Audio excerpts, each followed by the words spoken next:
Students, welcome to my channel. तो आज की वीडियो में लेकर आ गई हूँ BA first semester English literature का important short question and answer. तो देखिए, जैसा कि सभी यूनिवर्सिटीज़ में एग्ज़ाम स्टार्ट हो गए हैं और लगातार सभी पेपर हो रहे हैं और मैं आप लोगों के सभी सब्जेक्ट के मॉडल पेपर की वीडियोस अपलोड कर रही हूँ। और बीए, बीएससी या बीकॉम के फर्स्ट सेमेस्टर में जो आप लोगों का को करिकुलर पेपर है फूड न्यूट्रिशन एंड हाइजीन, उसका भी मॉडल पेपर मैंने अपलोड कर दिया है। तो जल्दी से चैनल पर विजिट करके आप लोग उसको भी देख लीजिए, क्योंकि उसमें मैंने बहुत महत्वपूर्ण प्रश्न बताए हैं जो आपके एग्जाम में पूछा जाएगा। तो इस वीडियो को वॉच करने के बाद आप उसको ज़रूर देख लीजिएगा मेरे चैनल पर विजिट करके।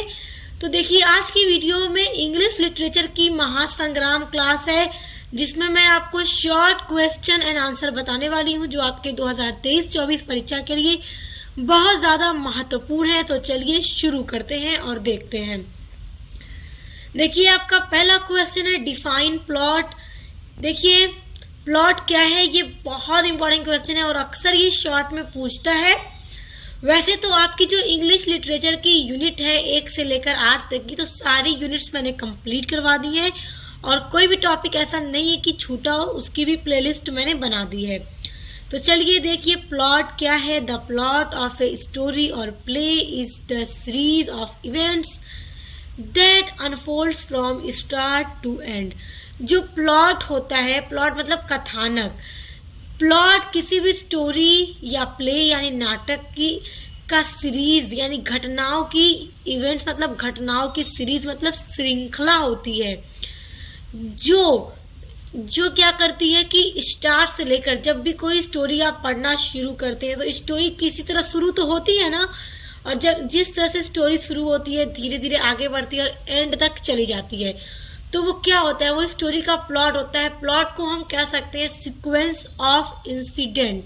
इंसिडेंट मतलब भी घटना होता है, सीक्वेंस मतलब क्रम होता है, यानी कि स्टोरी के अंदर जो पूरा एकदम क्रम में जैसे जैसे घटनाएं होती रहती हैं उसी को कहा जाता है plot. The plot explains not just what happens. देखिए, जो प्लॉट है सिर्फ यही एक्सप्लेन नहीं करता कि इस स्टोरी में क्या क्या हैपन होने वाला है, क्या क्या होने वाला है, but also the causality how one events lead to another events. बल्कि जो प्लॉट होता है वो ये भी बताता है कि कैसे एक घटना दूसरी घटना की तरफ बढ़ती है। जैसे कोई भी स्टोरी आप पढ़ते हैं, पढ़ते पढ़ते फिर अचानक उसमें दूसरा इवेंट आ जाता है, पहला इवेंट से आगे बढ़ जाते हैं, तो क्या है कि प्लॉट ही तो ये बता रहा है कि कैसे पहला इवेंट कैसा था, दूसरा इवेंट कैसा है स्टोरी या प्ले में। तो वही होता है आपका प्लॉट। अब देखिए, नेक्स्ट क्वेश्चन है what do you understand by sentence pattern. देखिए, मोस्ट इंपॉर्टेंट क्वेश्चन है, टॉप लेवल का ये भी क्वेश्चन है आपका। सेंटेंस पैटर्न क्या है। आप देखिए, मैं आपको बताऊं कि ये जो क्वेश्चन है इस तरह से भी पूछ देगा, define sentence pattern, what is meant by sentence pattern, या फिर एक्सप्लेन सेंटेंस पैटर्न। तो कंफ्यूज मत होइएगा, शॉर्ट में किसी भी तरह से क्वेश्चन पूछे आपका आंसर सेम यही होगा। Okay, sentence pattern means an arrangement of words. Sentence pattern से ही समझ में आ रहा है कि इसका मतलब होता है वर्ड्स को अरेंज करना। A sentence pattern refer to the different types of phrases and clauses used in the sentence and how the writer changed the structure of sentence. The basic sentence pattern is subject, verb and object. अब देखिए, समझिए sentence pattern क्या होता है। जैसे मान लीजिए कि अब आप कोई स्टोरी लिखनी हो जाए, एग्जाम्पल के थ्रू समझिए, आपको अगर कोई स्टोरी लिखनी हो जाए तो आप पहले सोचोगे मेरा प्लॉट क्या होगा। प्लॉट यानी कि क्या स्टोरी आप लिखोगे। उसके बाद आपको सोचना होगा कि किस तरह के शब्दों में आप लिखोगे, कौन सा फ्रेज यूज करोगे, कौन सा, ये सारी चीजें एक अरेंजमेंट करता है। कोई भी राइटर लिखने से पहले अपने शब्दों को क्या करता है, अरेंज करता है, कैसे फ्रेज होंगे, कैसे सेंटेंस होंगे, सारी चीजें पूरा स्ट्रक्चर बनाता है। वही होता है सेंटेंस पैटर्न, यानी कि लिखने से पहले शब्दों को पूरा अरेंज करना। देखिए, थर्ड आपका क्वेश्चन है व्हाट इज थीम। थीम भी बहुत इंपॉर्टेंट क्वेश्चन है, तो थीम भी अक्सर पूछता है एग्जाम में। तो देखिए, a literary theme is the main idea of a work. जो थीम है एक लिटरेरी डिवाइस होता है। एक थीम देखिए, मेन आइडिया यानी कि एक मुख्य विचार होता है किसी भी कार्य का। कार्य का मतलब हो गया कि कोई स्टोरी का या किसी ड्रामा का। यहाँ पर आप जब भी वर्क पढ़े तो यही समझिएगा कि प्ले या ड्रामा एक ही होता है, जैसे नाटक या फिर कोई स्टोरी, शॉर्ट स्टोरी जो भी हो उसको वर्क ही कहेंगे। तो उसका जो मेन आइडिया होता है ना, वही थीम कहा जाता है। The theme is a central topic in text और ए स्टोरी। और जो थीम होता है वो किसी भी कहानी या किसी भी टेक्स्ट में मेन टॉपिक होता है, उसी को थीम कहा जाता है। यानी कि एकदम जो स्टोरी आप पढ़ रहे हैं उस स्टोरी में क्या एकदम मेन पॉइंट क्या है, तो वही थीम कहलाती है उसकी। Theme of a story can be conveyed using characters, setting, dialogue, plot और a combination of all these elements. जो स्टोरी या ड्रामा में थीम होता है, जो विषय वस्तु होती है किसी भी स्टोरी के अंदर, कैन बी कन्वेड, ये बताती है। कन्वे मतलब होता है ना बताना, तो कन्वेड वो बताती है कि कौन कौन सा कैरेक्टर यूज करना है, क्या सेटिंग होगी। सेटिंग का मतलब किस जगह पे स्टोरी होगी। जैसे आप कोई स्टोरी या ड्रामा पढ़ते हो तो उसमें जगह भी लिखा होता है ना कि इस जगह पर ये ड्रामा है, तो वो सेटिंग होता है। क्या टाइम होगा, डायलॉग क्या होगा, प्लॉट क्या होगा, ये जो भी आप देखना, प्लॉट है, कैरेक्टर है, सेटिंग है, डायलॉग है, ये सारे ना एक एलिमेंट होते हैं किसी भी स्टोरी या ड्रामा के अंदर। तो थीम में ये सारी चीजें इंक्लूड होती हैं, फिर बनती है आपकी एक स्टोरी या ड्रामा। आ जाएगी आपके नेक्स्ट इंपॉर्टेंट क्वेश्चन पे। आपका अगला क्वेश्चन है, what do you know about Bhavni Bhattacharya. देखिए, भवनी भट्टाचार्य का कंट्रीब्यूशन बहुत इंपॉर्टेंट है और आपके फर्स्ट सेमेस्टर के इंग्लिश लिटरेचर की यूनिट नंबर 1 के अंदर आपको कई सारे ऑथर्स के कंट्रीब्यूशन पढ़ने हैं और सभी कंट्रीब्यूशन पर मैंने वीडियोस अपलोड कर दी हुई है। अलग अलग जितने भी ऑथर हैं सब पर अलग अलग वीडियो अपलोड की है मैंने। तो देखिए, भवनी भट्टाचार्य का जो कंट्रीब्यूशन है, अगर वो शॉर्ट में पूछ दे तो आपको किस तरह लिखना होगा। देखिए, मैंने लॉन्ग में तो करा रखा है, शॉर्ट में किसी भी राइटर का पूछ दे तो आप इसी के बेस पे कर लीजिएगा, मैं आपको बता देती हूँ। अब देखिए, ये इंपॉर्टेंट क्वेश्चन है आपका। Bhabani Bhattacharya was born in 10 November 1906 in Bhagalpur, part of the Bengal presidency in British India. देखिए, इनका बॉर्न कब हुआ था? 10 नवंबर 1906 में। कहाँ हुआ था? भागलपुर में। जब इनका जन्म हुआ था वो तब ब्रिटिश इंडिया था, यहाँ पे ब्रिटिश का शासन था और भागलपुर था part of the Bengal presidency, यानी कि बंगाल की प्रेसिडेंसी का ही पार्ट था। Bhattacharya is famous for writing on social problem of India. देखिए, भवनी भट्टाचार्य बहुत ही ज़्यादा फेमस थे इसलिए कि ये इंडिया की जो सोशल प्रॉब्लम्स थी, जो भी सामाजिक समस्याएं थी, इस पर ये बहुत ज़्यादा लिखा करते थे। He was also active in literary circles and had works published in various magazine and newspaper। देखिए, ये बहुत ज़्यादा एक्टिव थे, सक्रिय थे, लिटरेरी जो सर्कल्स होते थे उसमें भी, और इन्होंने कई सारे ऐसे वर्क भी लिखे हैं जो पब्लिश्ड हुआ है वेरियस मैगजीन, यानी कि अलग अलग भिन्न भिन्न तरह की मैगजीन्स में, और न्यूज़पेपर में भी इनके वर्क्स जो हैं वो पब्लिश्ड हुए हैं। Some of his famous works are, और इनके भवनी भट्टाचार्य के जो फेमस वर्क हैं, सो मेनी हंगर्स जो पब्लिश्ड हुआ 1947 में, गांधी द राइटर जो पब्लिश्ड हुआ 1969 में, ए ड्रीम इन हवाई जो पब्लिश्ड हुआ 1978 में, ही रिसीव्ड साहित्य academy award in 1967 for shadow from Ladakh.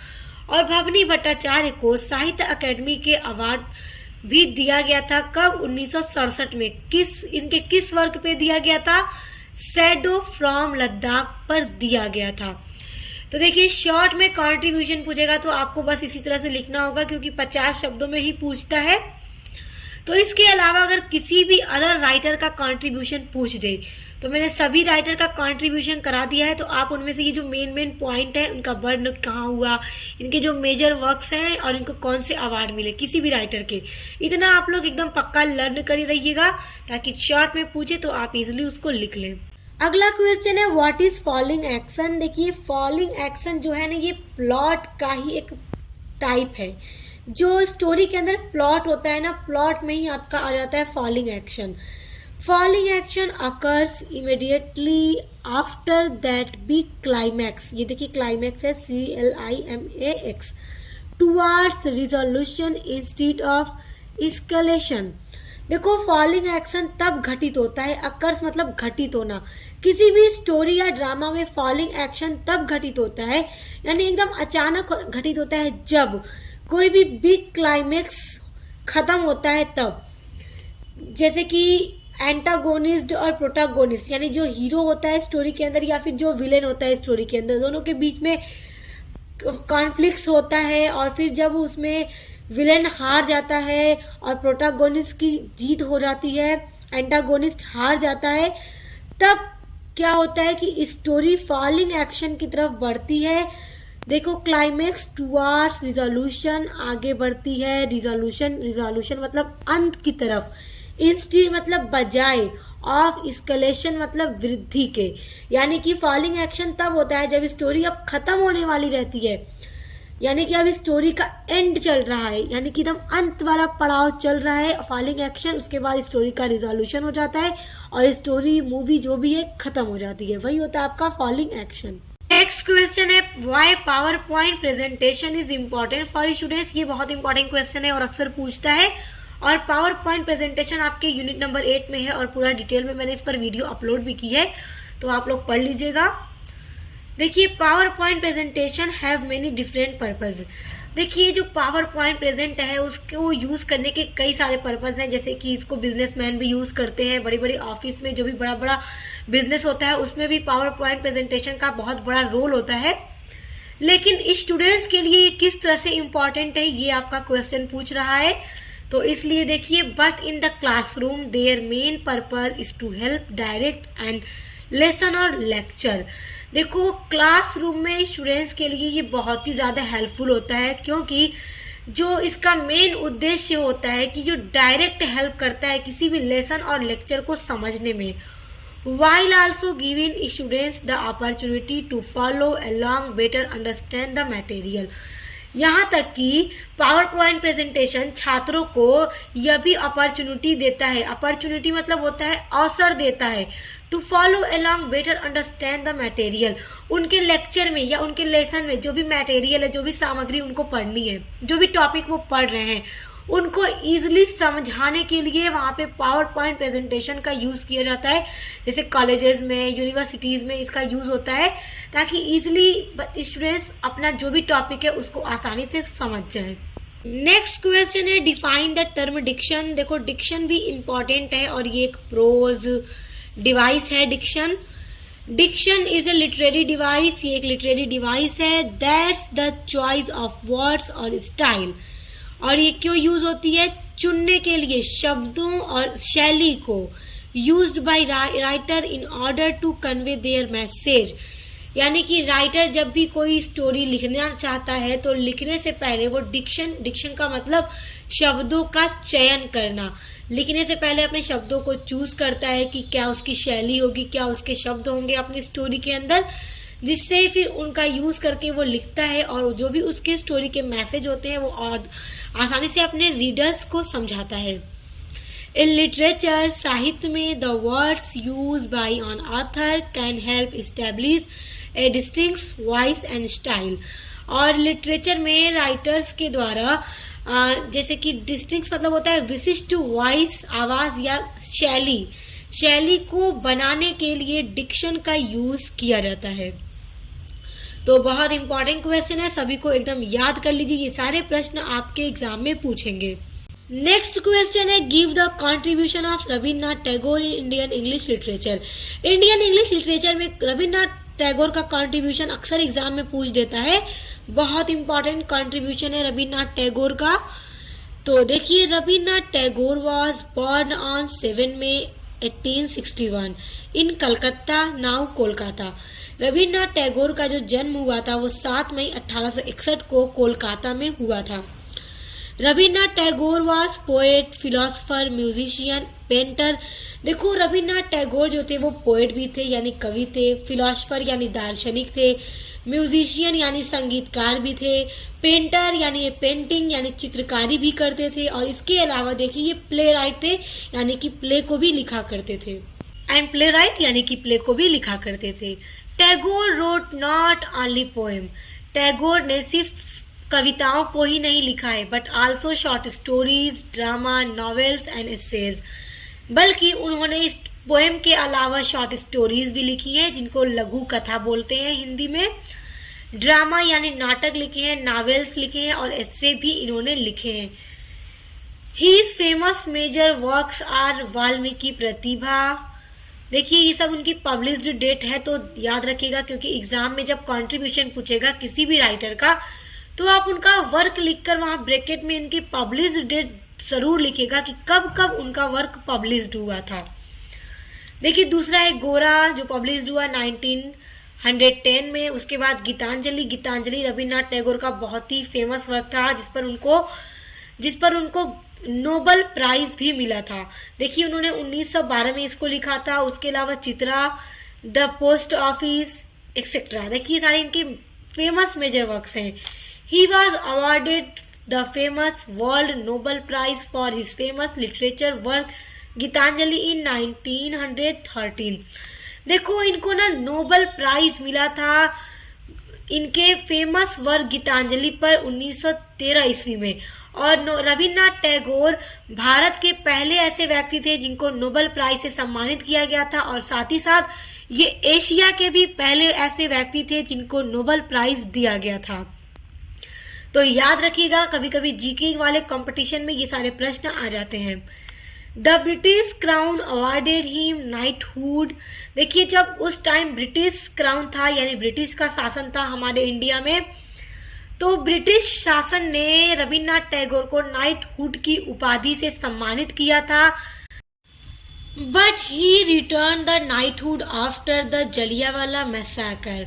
देखो इनको ब्रिटिश क्राउन ने नाइटहुड की जब उपाधि दी थी तो उसके बाद जब जलियांवाला हत्याकांड हुआ था तो रविन्द्रनाथ टैगोर ने उनकी उपाधि उनको वापस कर दी थी। उन्होंने कहा कि मतलब जिनके पास दिल ही ना हो, जो लोगों की जान ले, उनकी उपाधि मुझे नहीं चाहिए, इसलिए रविन्द्रनाथ टैगोर ने उनकी दी गई उपाधि उन्हें वापस कर दी थी। अब बहुत इंपॉर्टेंट क्वेश्चन है, याद रखिएगा। और देखिए यहाँ पे मैंने शॉर्ट में बताया है कि अगर कंट्रीब्यूशन शॉर्ट में पूछ दे तो आपको इस तरह से ही लिखना होगा, मेजर वर्क और उपाधि और उनके अवार्ड को जरूर मेंशन करना होगा कंट्रीब्यूशन में। और लॉन्ग में अगर पूछ दे किसी भी राइटर का कंट्रीब्यूशन तो लॉन्ग में सारा कुछ मैंने करवा दिया है। मैं डिस्क्रिप्शन बॉक्स में आपको प्लेलिस्ट की लिंक दे दूंगी, आप वहां से पढ़ लेना। अब देखो नेक्स्ट क्वेश्चन है, what is the theme of the last leaf. बहुत इंपॉर्टेंट क्वेश्चन है। द लास्ट लीफ जो शॉर्ट स्टोरी है आपके सिलेबस में, ओ हेनरी की ये स्टोरी है और इसकी थीम बहुत इंपॉर्टेंट है, थीम पूछता है एग्जाम में। तो देखो the theme of the story the last leaf is death about Jhansi.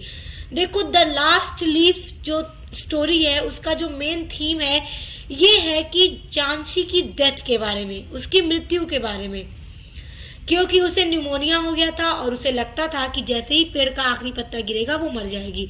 और ये स्टोरी मैंने पढ़ा दी है, पढ़ लीजिएगा। The whole story moves around the idea of her death from the beginning up to end. और जो स्टोरी है पूरी स्टोरी घूमती है इसी विचार पर, किस विचार पर, झांसी की मृत्यु के विचार पर, फ्रॉम द बिगिनिंग, शुरुआत से लेकर अंत तक। स्टोरी जब से शुरू होती है तब से लेकर एंड तक उसमें सिर्फ झांसी की मृत्यु के बारे में ही दिखता है, क्योंकि उसके मन में बैठ गया था कि पेड़ का आखिरी पत्ता गिरने के साथ ही वो भी इस दुनिया से चली जाएगी।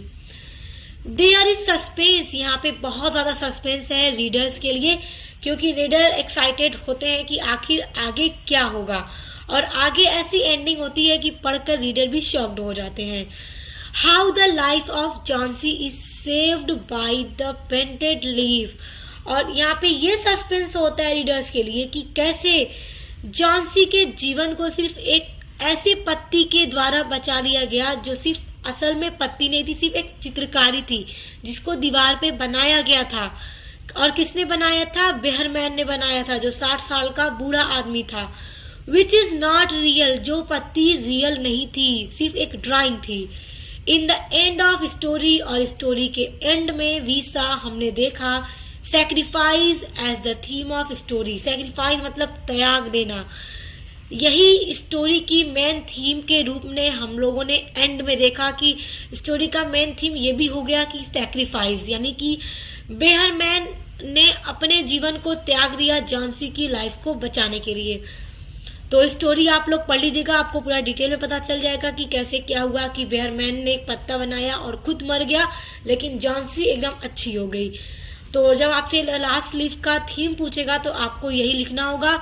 और उसके अलावा द लास्ट लीफ पर इम्पॉर्टेंट जो शॉर्ट क्वेश्चन आंसर है उस पर मैंने एक अलग से वीडियो बना दी है, और इसके क्रिटिकल एप्रिसिएशन पर भी वीडियो मैंने अपलोड कर दी है, क्योंकि लॉन्ग में क्रिटिकल एप्रिसिएशन जरूर पूछता है।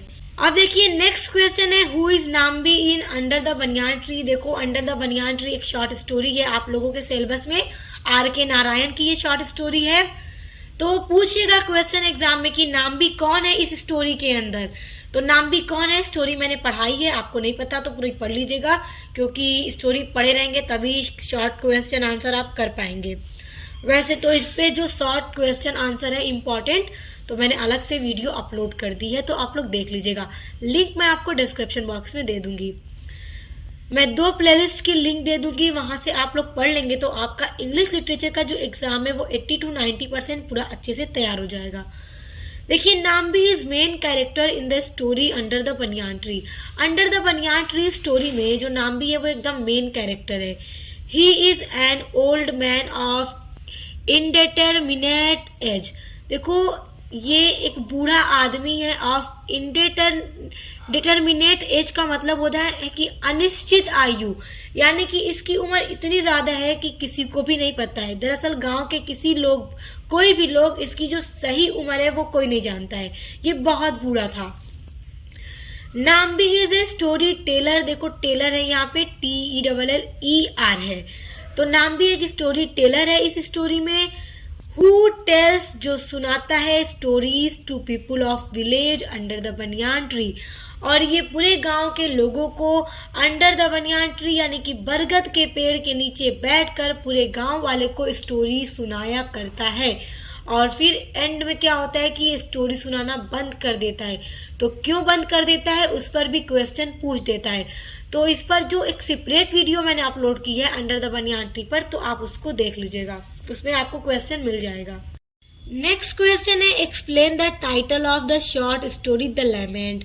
अब देखो द लेमेंट जो शॉर्ट स्टोरी है आपके सिलेबस में एंटोन चेखव की बहुत अच्छी शॉर्ट स्टोरी है ये, और ये शॉर्ट स्टोरी मैंने करवा दी है, और इस शॉर्ट स्टोरी का क्रिटिकल एप्रिसिएशन भी करवा दिया है, और इस शॉर्ट स्टोरी से जो भी इम्पोर्टेंट क्वेश्चन एग्जाम में पूछे जाते हैं वो भी मैंने करवा दिया है।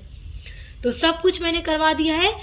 तो अब देखो एक क्वेश्चन पूछता है कि द लेमेंट शॉर्ट स्टोरी जो है उसके टाइटल को एक्सप्लेन करो। ये जो इसका टाइटल है, लेमेंट मतलब होता है शोक मनाना, विलाप करना। देखिए the title the lament means misery. जो द लेमेंट है उसका मतलब है मिजरी यानी कष्ट, तकलीफ, दुख। Shows the emotion of Iona, जो दिखाती है इमोशन यानी भावनाओं को। अयोना कौन है इस स्टोरी के अंदर? एक बूढ़ा लाचार आदमी है, गरीब। Who is suffering from sorrowful life, जो पूरी तरह से पीड़ित है एक बहुत ही सॉरोफुल उदासी भरे जीवन से। He had faced the biggest pain of life, that is he lost his son। और इसने ये इसलिए इतना उदास है क्योंकि इसने अपने जीवन में बहुत ही तकलीफ, बहुत ही बिगेस्ट पेन यानी कि बहुत बड़ा दर्द इसने अपने बुढ़ापे के जीवन में फेस किया है, देखा है। और वो दर्द क्या है कि that he is lost his son, और उसने खुद अपने इकलौते बेटे को खो दिया है जब उसे उसकी सबसे ज्यादा जरूरत थी, क्योंकि इसके बेटे की मौत हो गई। When he was most needed in the family, और जब अयोना को अपने बेटे की सबसे ज्यादा जरूरत थी उसकी फैमिली में, तब उसका बेटा उसे छोड़कर चला जाता है इस दुनिया से। The departure of his sun from his life, और उसके बेटे का अचानक उसके जीवन से चले जाना not only makes him lonely, उसे सिर्फ अकेला ही नहीं बनाता बट आल्सो हेल्पलेस, बल्कि आयोना को हेल्पलेस यानी कि असहाय बेचारा भी बना देता है, क्योंकि अब इसके पास कोई नहीं है जो कमाकर रोटी लाए और ये खाए। इसलिए बूढ़े उम्र में ये कैब चलाता है, सवारियां ढोता है और अपना खर्चा निकालता है। He wants to share his grief with someone. वह अपने दर्द को किसी के साथ बांटना चाहता है because his heart is full of pain, क्योंकि उसका दिल पूरी तरह से दर्द से भरा हुआ है। But everyone ignored him. देखिए यहाँ पे डी रहेगा। But everyone ignored him, लेकिन इस भीड़ भरी दुनिया में भी हर कोई उसे नजरअंदाज कर देता है।